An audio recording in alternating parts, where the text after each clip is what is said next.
نحمده ونصلي على رسوله الكريم اللهم صل على سيدنا ومولانا محمد وبارك وسلم عليه. عن عبد الله بن مسعود رضي الله تعالى عنه قال قال رجل يا رسول الله أي الذنب أكبر عند الله؟ قال أن تدعو لله ندا وهو خلقك، وكما قال عليه الصلاة والسلام۔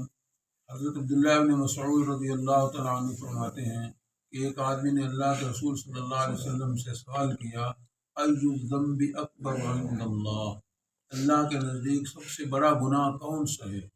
قال، آپ صلی اللہ علیہ وسلم نے فرمایا، ان تدعو للہ ندا وهو خلقک، کہ تو اللہ کے ساتھ کسی کو شریک ٹھہرائے حالانکہ اسی نے تجھ کو پیدا کیا ہے۔ اس حدیث میں ایک سوال کے جواب میں رسول اللہ صلی اللہ علیہ وسلم نے اسلام کے سب سے بنیادی عقیدے کو بیان فرمایا۔ اسلام کے سب سے بنیادی عقیدے کا مطلب یہ ہے کہ اللہ تعالیٰ کے نبی نے توحید کو یہاں بیان فرمایا ہے، اللہ کے ایک ہونے کو، اس کے معبود حقیقی ہونے کو بیان فرمایا ہے۔ سوال یہ کیا تھا کہ سب سے بڑا گناہ کون سا اللہ کے نزدیک؟ فرمایا کہ اللہ کے نزدیک سب سے بڑا گناہ یہ ہے کہ تو اللہ کے ساتھ کسی کو شریک ٹھہرائے۔ اللہ وہ ذات ہے جس کے بارے میں ہم سب مسلمان یہ عقیدہ رکھتے ہیں کہ اللہ ایک ہے، وحدہ لا شریک ہے، پوری کائنات کا، ساری کائنات کا پیدا کرنے والا، اس کائنات کو سنبھالنے والا، اور انسان اور اس کائنات کے تمام نفع اور نقصان سارے کے سارے اللہ کی طرف سے ہوتے ہیں۔ یہ عقیدہ رکھنا ایک مسلمان کے لیے بہت ہی ضروری ہے۔ اللہ تعالیٰ کی ذات کے ساتھ، اس کی صفات کے ساتھ کسی کو شریک ٹھہرانا، اس کے مقابل کسی کو لے آنا، اس کا برابر سمجھنا، اس کے ہمسر سمجھنا، اس کو شرک کہا جاتا ہے۔ یہ اللہ کے نبی نے فرمایا سب سے بڑا گناہ ہے۔ خود اللہ نے قرآن حکیم میں ارشاد فرمایا، ان اللہ لا یغفر ان یشرک بہ ویغفر ما دون ذلک لمن یشاء، بے شک اللہ تعالیٰ لا یغفر ان یشرک بہ، کہ نہیں بخشش کرے گا اس بات کی کہ اس کے ساتھ کسی کو شریک ٹھہرایا جائے۔ یعنی اللہ کے ساتھ جب کسی کو شریک ٹھہرائیں گے تو اس شریک ٹھہرانے والے کی اللہ تعالیٰ کبھی بھی مغفرت نہیں فرمائے۔ اس کے علاوہ اللہ جس کو چاہیں گے معاف فرما سکتے ہیں۔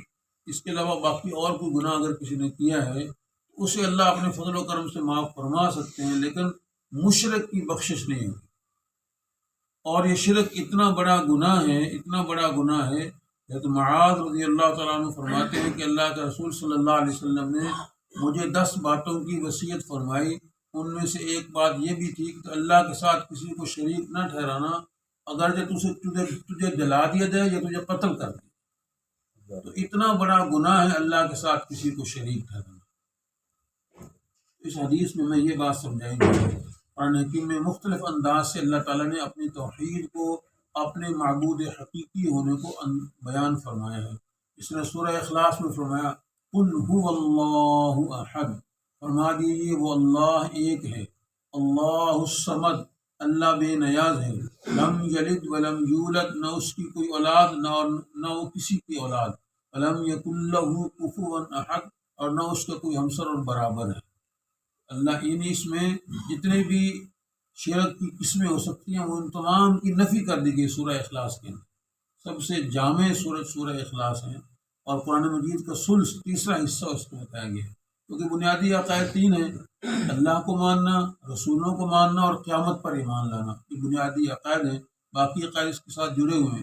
تیسرا عقائد کے سلسلے میں آمنت باللہ کے اندر اقرار کرتے ہیں کہ آمنت باللہ و ملائکتہ و کتبہ و رسلہ، یہ اقرار کرتے ہیں ہم اللہ پر ایمان لائے، اس کے فرشتوں پر، اس کے نبیوں پر، فرشتوں پر، آخرت کے دن پر، اچھی اور بری تقدیر کے اللہ کی طرف سے ہونے پر ہم ایمان لاتے ہیں۔ اس طرح سورہ ایمان جو ایمان مجمل ہے اس میں صرف ایک اللہ کی ذات کے مختلف حوالوں سے ایمان لانے کا ذکر ہے۔ آمنت باللہ کما هو باسمائہ و صفاتہ وقبلت جمیع احکام اقرار باللسان وتصدیق بالقلب۔ بچوں کو ہم یاد کراتے ہیں۔ تو یہاں اس حدیث میں یہ بات سمجھائی گئی ہے کہ سب سے بڑا گناہ یہ ہے کہ اللہ کے ساتھ کسی کو شریک ٹھہرانا، حالانکہ تو جانتا ہے کہ اللہ ہی نے تجھے پیدا کیا ہے۔ انسان کو نہیں، پوری کائنات کو اللہ نے پیدا فرمایا ہے۔ اللہ تعالیٰ ہمیں سمجھ نصیب فرمائے۔ دنیا کے اندر اللہ کے منکر چند ایک لوگ ہیں، جتنے بھی مذاہب ہیں اللہ کو کسی نہ کسی شکل میں مانتے ہیں، کسی واسطے سے مان لیتے ہیں، مسلمان ڈائریکٹ مانتے ہیں، باقی جو ہے وہ کسی نہ کسی واسطے سے مانتے ضرور ہیں۔ چند گنتی کے لوگ ہوں گے، ہزاروں ہوں گے، یا کم از کم یا لاکھ ہوں گے، 2 لاکھ، اس سے زیادہ نہیں ہے اللہ کے منکر ہیں، یعنی اللہ کو مانتے نہیں ہیں، جو یہ کہتے ہیں کہ یہ ساری کائنات خود بخود پیدا ہو گئی اور خود بخود سے چل رہی ہے، اس طرح کہتے ہیں۔ باقی سارے کے سارے اللہ کو مانتے ضرور ہیں۔ فرمایا کہ ایک صحابی نے سوال کیا، یا رسول اللہ ای الذنب اکبر عند اللہ، اے اللہ کے رسول، اللہ کے نزدیک سب سے بڑا گناہ کون سا ہے؟ فرمایا ان تدعو للہ ندا وهو خلقک، کہ اللہ کے ساتھ کسی کو شریک ٹھہرائے، اللہ کے مقابلے میں کسی کو پکارے۔ اللہ کی وہ صفات جو اللہ کے لیے خاص ہیں، مثلا اولاد دینا اللہ کا خاصہ ہے، اللہ تعالیٰ ہی نے اولاد دینی ہے، رزق اللہ ہی نے دینا ہے، موت و حیات اللہ کے قبضہ قدرت میں ہے۔